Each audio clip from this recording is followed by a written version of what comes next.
everyone, I'm Yankel, and today we're going to demystify one of the more uncommon cuts of beef. I'm talking about top sirloin cap.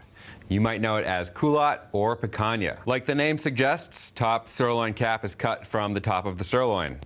It is generally fairly lean, and so when we butcher it, we leave a thin layer of fat on top. That helps baste the meat, keeps it moist during cooking. I'm going to show you how to reverse sear the beef, which is way less complicated than it sounds. We're going to do it with a sweet and smoky spice rub, and I'm going to pair it with my fancy red pepper salsa.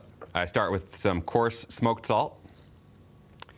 I add some chipotle powder, some Aleppo chili powder, some ancho. And what happens with chilies is when you dehydrate them, the natural sweetness ends up coming out. So we get that sweet element without losing some of that spice. These are 3 fairly mild spices.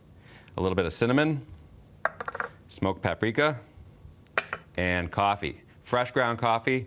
Choose a coffee that you like and one that matches the flavor profile. Look for smoky elements. I'm using Counterculture number 42 in this case. Cool. Give that a little mix. My second favorite part of every day is rubbing spice into beef.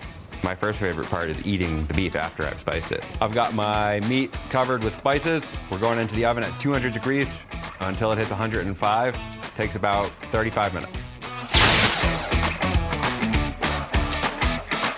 I'm back.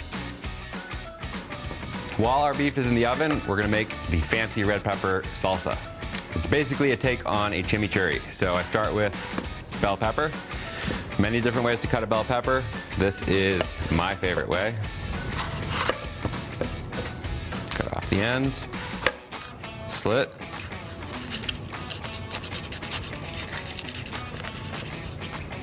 Clean and even. Always cut a pepper with the peel down.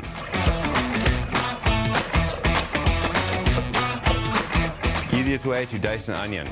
A lot of French chefs are gonna roll over in their grave when I do this, but this one's easier. Cut it in half, cut along the same direction as the rings. I like to angle the knife up so it doesn't drag the onion through. Turn it the other way, angle the knife in. Beautiful roasted peppers. So beautiful, they're making me cry. Beautiful peppers. Who's writing these jokes? Nobody, clearly. Some cilantro. So this is the easiest way to cut cilantro evenly and quickly without beating the crap out of your herbs. Gotta kind of tighten it into a little ball so that you have control over it, and you cut a lot of it at once. Use one knife motion per slice. Very sharp knife, one motion. Last but not least, jalapeno. I'm gonna take the seeds out. I don't want it too spicy, so almost the same concept as cutting a bell pepper. Flatten that out. Just cut along.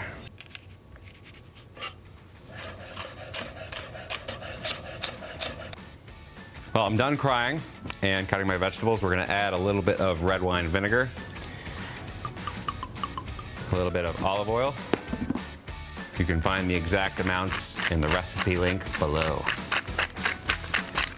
Salt and pepper. Give it a quick stir. We're gonna put it aside and let it marinate while we cut our steaks. I'm back. Let's review reverse searing real quick. That means going into a low temperature oven, 200 degrees, letting the steak cook till it's about 100 degrees or 105, and then letting it rest about a minute or two. We're gonna cut it into steaks and then sear it. So low temp cooking, then searing. So I'm gonna cut this larger piece into several smaller steaks. And what I'm paying attention to is that distinct grain running along the length of the steak. I'm gonna cut my steaks exactly against that grain. So basically in this case, just crossways. And I'm looking for about 4 equal steaks, so I'll start in the middle.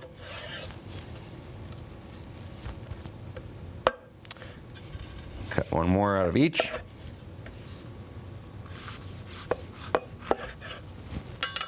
Beautiful. So now we have 4 equal-sized steaks, and we're gonna grill them in my cast iron grill pan. Whenever I'm working with uneven surface, like a grill or a grill pan, I like to season and oil the protein rather than the pan, because it'll just slip through the cracks. So I'm gonna season the surface that is now visible once I've cut it. So I've already seasoned the outside of the meat, but now I get a chance to actually season the inside as well. And then just a tiny little bit of olive oil. We're gonna just give these a quick sear, just to get that like nice extra crust, that flavor, all the stuff we want from like a good seared steak. So here we go, into a hot pan. Oh yeah. And remember, we're just finishing the cooking. We're already at over 100 degrees. So all we want is getting it up another 15 degrees or so.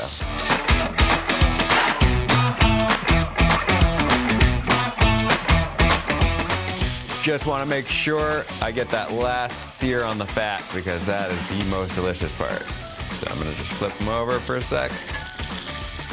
There we go.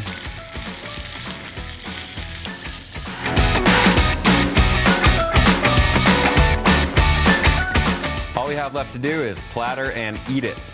So I've got my nice platter, and the only thing that you want to consider when you're using any type of steak that has a grain is, even when you're eating it, you really want to slice against the grain as you cut a bite for yourself. So just bear that in mind, and you are on your way to super tender, melt in your mouth, pasture-raised culotte steaks.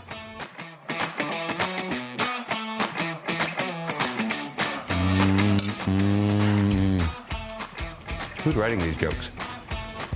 It's really good.